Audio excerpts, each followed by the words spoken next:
Oh, howdy all, grab yourself a drink, it's time for some Path of Exile discussion. Patch 3.18 shook up the Atlas. Also, there's been a number of endgame changes that have made certain maps better than they were in the past, but most importantly, it is the Sentinel League, and Sentinel mechanics have changed which maps are really good and which ones are less good. So I wanted to go through my picks of the top 8 maps for patch 3.18, and why, and some of the sorts of mapping strategies people are using along with them. So we're going to be discussing Glacier, Tower, Promenade, Crimson Temple, City Square, Ashen Wood, Beach, and Tropical Island. And I will just point out that Strand can substitute for Beach. They have the same strengths, they have the same weaknesses. So one of the big changes from 3.17 is that quick access to the map boss is much less important than it used to be. In 3.17, it was really powerful to be able to go straight to the map boss, setting off at most 1 and hopefully 0 packs of Eldritch minions on the way, kill the map boss, and then go out and be able to do the whole map, but every Eldritch Altar that you encounter cannot choose map boss affecting mods. Because the map boss is already dead, they won't be in the pool. This will then allow you to bias the chances in your favour on what those Eldritch Altars did. You also had the option of doing the map boss dead last, and maps like Mesa were also very good for that. Even though you could do the map boss dead first in them, you could also do them dead last, and that was really strong. However, in 3.18, there have been changes to Eldritch Altars which make this strategy weaker. Additionally, Sentinels are so good that you probably want to focus your mapping around Sentinels instead. So for that reason, being able to go straight to the map boss is less important than it was last league, and Mesa is going to leave this list. City Square will be on it for a different reason. Glacier is the first map we want to discuss, and it is the best layout for Sentinel, nothing comes close. The very first room of Glacier, and I'll put some gameplay footage up here, has a very large number of monsters in it, huge pack size, and they're all concentrated at the start. This makes the first room extremely lucrative. You can just go in there, set off your Stalker Sentinel, round up a whole bunch of mobs, set off your Pandemonium Sentinel, round up another bunch of mobs, set off your Pandemonium Sentinel a second time using the Sentinel controller options to do that, and you can kill all these monsters and get staggering amounts of loot without leaving that first room. Then once you've looted everything, you can exit and you can do it all over again. This strategy was popularized by streamer Pelstron, and it is extremely potent. There are some builds that can't do it. You'll see me attempting to do this strategy on a minion build, but minion builds just can't really use Pandemonium Sentinels well, so I have to substitute with an Apex Sentinel, which is much worse. However, this is an extremely powerful strategy just because you can do it so fast. This is best for an Elk and Go strategy with a specialized tree. You don't want to be using Scarabs, and you also don't want to be using map events that take a long time. Things like Legions and Breaches that take a while to get through, you don't want to bother with those. You want things that are over very quickly, and so you want to build up your entire passive tree around that. Crimson Temple is next, and it is the complete opposite of Glacier. This is being run because it has the best divination card in the game, the Apothecary, set of 5 for a Mageblood. Now, this is the best divination card in the game because it can be target farmed. It drops in a specific tile set. Very important warning though, the Apothecary cannot drop from monsters under level 75, and that means you're going to want to have at least 2 Void Stones in your Atlas and be running at least tier 11 Crimson Temples. You can potentially get it from a 1 Void Stone version, but you can't get it from normal monsters, only from magic and rare monsters. Now, Crimson Temple also has other great divination cards. It has 7 Years Bad Luck, it has the Enlightened, and it has more. Because it has so many good divination cards, this is a map that is sometimes done with a Magic Find setup, but also more commonly is done just with heavily delirious maps. Pull out your Scarabs, go nuts in this map, and you probably won't get an Apothecary still because the card is very rare, but you will find that the average value per map that you run of the chance of getting an Apothecary is actually pretty significant. This is also the best map in the game to use Divination Scarabs on, and it's not even close.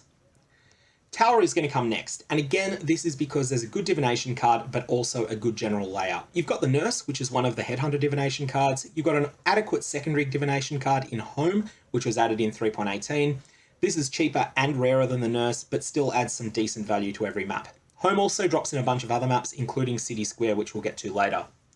It's a straightforward layout, and it has corners for tactical use. It's a bad map tile set for Legion and Breach due to corners, but you can block those now. However, the boss of Tower is dead last, has multiple phases, and is an awful boss. So don't do this map if you want to get Conqueror maps, or Shaper Guardian maps, or Elder Guardian maps. You're mostly going to be skipping the boss. This is a good map for Magic Find strategies, although it's suitable for many other approaches too. I do think Crimson Temple is probably better, but Tower is still fine.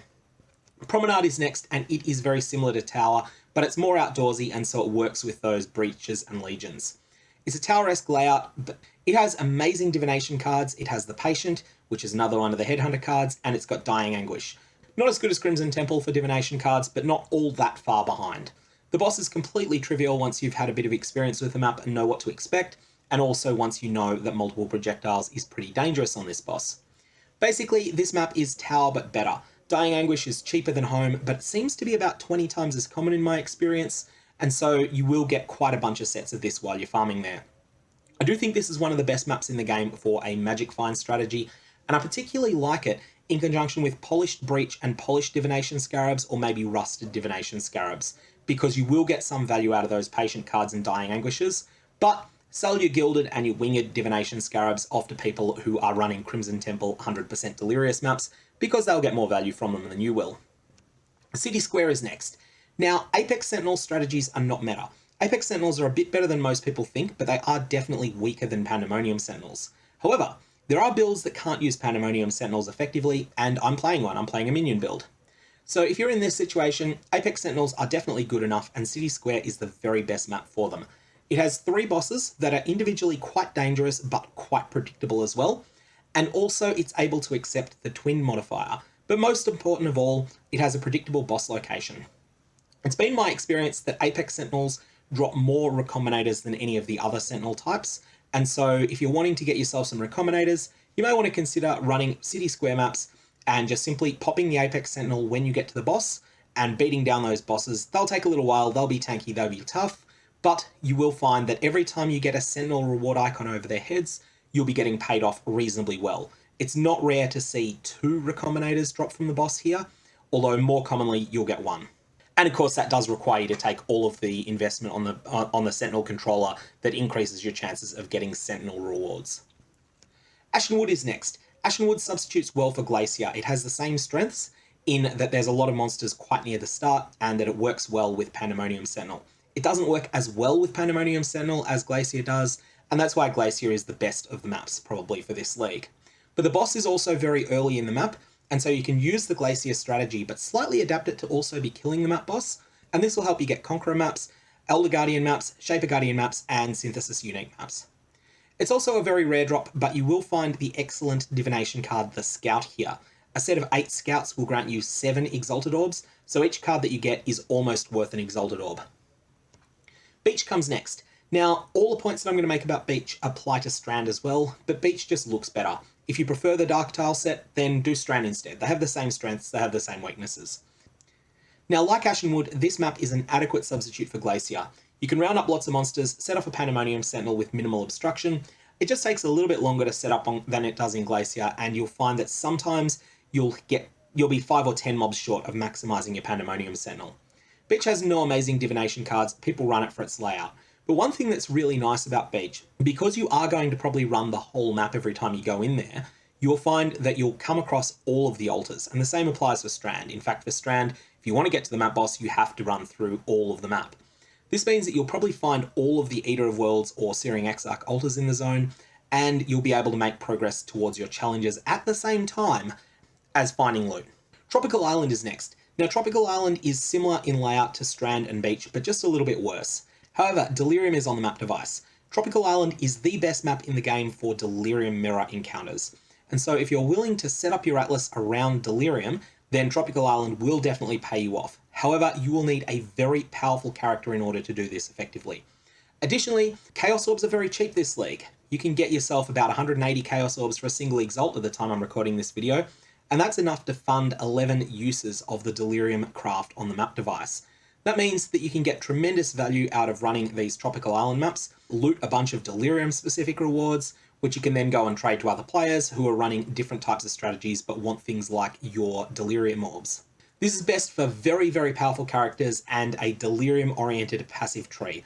You're going to want to spec into Delirium as well as Beyond on your Atlas, and then you're going to want to roll your maps rare with Beyond on them. You're also going to want to have a lot of Elva missions saved up. If this sounds like something that could be fun in the future, but that your character is not currently powerful enough, then one thing you might want to consider doing is speccing into all of the Elva Master Mission Replenish nodes on the Atlas passive tree. There's 2 major ones. One will grant you 4% chance to get an Elva mission on killing a map boss, one will give you 3%. So spec into both of those. That's 7% chance when you kill a map boss to gain a mission, And then later on in the league, when your character's much more powerful, you might have run for 500 maps in the interim, and that's going to mean that you'll have a couple of dozen extra Elva missions that you can use, because Elva does work better with Delirium than anything else in the game. Lastly, did I mention that the Scout drops in Tropical Island? Because the Scout drops in Tropical Island as well. There is just a lot in this map. Anyway, that's all I've got on this. May your Varlobs have interesting results, and I will see you around.